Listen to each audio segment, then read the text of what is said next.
Afternoon guys, for today's video magluluto tayo ng chicken hot and spicy. Ayan, Hong Kong style. Nilagay na natin yung sahog, yung ginger, saka garlic. Ayan. Tapos pag medyo nag-brown na yung chicken, ilalagay natin yung chilies. Yung dry chili po yan guys. Ayan. Ihalo na natin. Ayan, halo-halo natin. Tapos, pag medyo kumulo-kulo, lagyan natin ng tubig. Ayan. O, ilagay muna natin pala yung chili paste. Ayan po yung chili paste natin. Ayan. Chili paste. And then,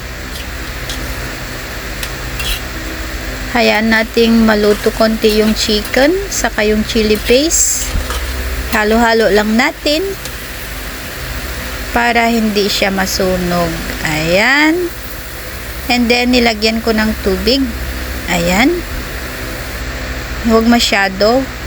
Tapos, ilagay natin yung chili flakes. Ayan. Chili flakes naman yan. Puro chili talaga guys. Hot and spicy kasi talaga ang lutuin natin. And then, pakuluan lang natin. Yan. Lapit ng maluto guys. Nilagyan ko lang ng konting asin at seasoning kanina para magkalasa yung chicken. Ayan. Luto na guys. Diba? Ang ganda. Saka masarap.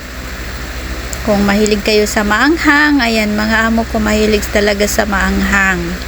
Hindi naman masyadong maanghang. Pag sanay ka na talagang kumain ng maanghang, ay hindi na talaga maanghang sa panlasa mo.